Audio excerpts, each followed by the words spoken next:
So let's talk a little bit about something that is a common language, I would say, for uh, dog trainers and behavior consultants. And I think it's something that is very important for pet sitters to understand too.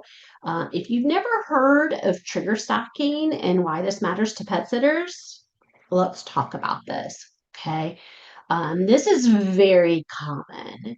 This is where I hear all of a sudden this happened and he just went berserk. Now, there's probably some other things going on, and usually what's going on is the dog is likely trigger stacked. So, let me explain what trigger stacking actually is. And I've got the definition right here, and I want to read it to you to make sure I don't add anything extra to it. Trigger stacking refers to it's a cumulative effect of multiple stimuli occurring in rapid succession, where each event compounds stress and increases the likelihood of an escalated behavioral response. Stimuli could be stress, excitement, or fear. Well, let me break that. That's the official uh, definition, but let me break this down for you. Trigger stocking, it's just a lot of things happening in at once, and it builds up, and then all of a sudden you just have a bigger feeling, a bigger response. An example with humans. The best way I can say for trigger stocking is what if you wake up late for work? Then you get stuck in traffic and then you spill your coffee on you and then you're late because you missed a meeting. Then your boss calls you into the office and you're like, oh my gosh, what more could happen to this day? I feel like I'm going to explode for anything and everything, and I'm going to go outside and kick rocks. This is what trigger stacking is. It's all those little things, right? Another thing for trigger stacking is you're stuck in a car and maybe you're with your partner and you're not going anywhere. And then it's hot and you need to go potty, you need to pee. And then you redirect all your frustration onto your partner. You're just like, oh my God, well, this just in. That's trigger stacking. Okay. And I want you to know that it can happen different ways. It's not just explosive becoming angry. It also can be for easily excited dogs, all this over arousal, and they just go berserk. They're just like excited and jumping and happy. So that is trigger stacking, a bunch of little things that happen in a short amount of time, and you can see the arousal rate go up. Some people call it a domino effect. I'm not too sure about that, but if that's what how it helps you just be able to see it, then let's try that. Okay, so I'm going to show you, we talked about what it looks like, but I want to show you a little bit of a visual what this looks like. Of course, here's the bull terriers because that's my breed. And so here you can kind of see, here's the bull terriers excited, the pet sitter. You've arrived, right? And so they're excited, but they're just like, yay, you're here. And then you're like, okay, I'm gonna go bring you for a walk. Even you just getting the leash out can almost be another step right here, right? So they're just like, oh my gosh, you're here, and I'm going, and then you've got the leash. And so you see an increase in arousal.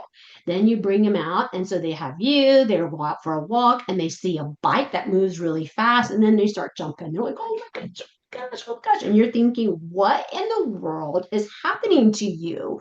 Why are you freaking out? Why are you doing all these big jumps? Some dogs shriek. Some dogs are just doing all the things, right? And then you're still for a walk. And remember, all this happens probably within a 5, 10 minute, even 30 minute, even an hour of excitement, right? So now you get the pet sitter, they're going to walk and they saw a bike pass. And then here comes the jogger and passes really close.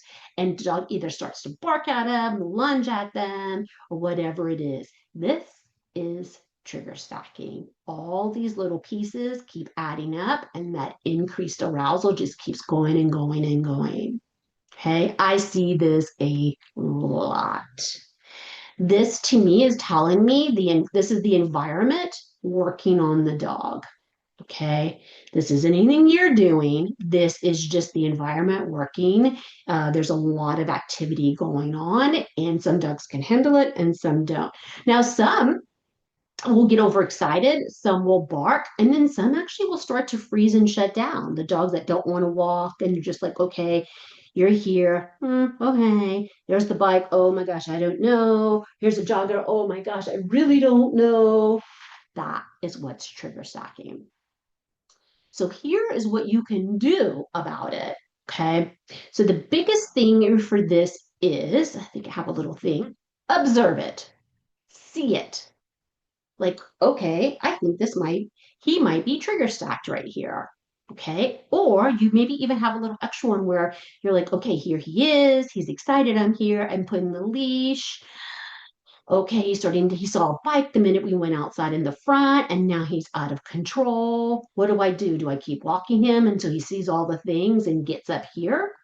Actually, the best thing you can do is when you see what's going on, decrease that arousal rate. Don't keep exposing them to all the things so that it keeps going up, up, up, up, up in arousal. Start to decrease this. Okay. What that means is maybe choose a route that doesn't have the bike or the jogger, or maybe choose a quieter route, and maybe bring him around just up and down the road where there's not other dogs barking.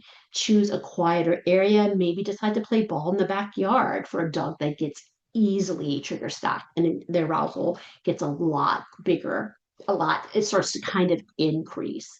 Okay. So the big thing for you, I want you to be able to see is this trigger stacking? And if it is, see what you're noticing. So observe it and then try to see if you can maybe kind of start to bring this down and see if you actually see a difference where they actually will start the arousal will decrease. Excuse me. So you won't see any shrieking or jumping or barking or lunging.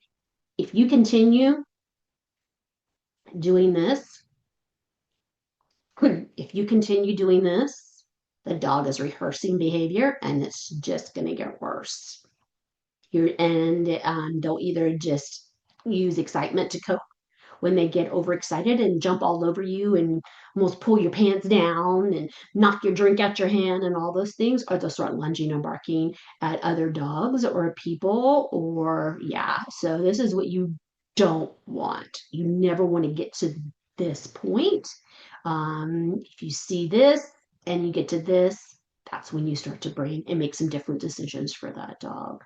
Okay. I know this can be a big one to talk to about with clients, and I've got some videos on how to talk to clients about some of this too. All right.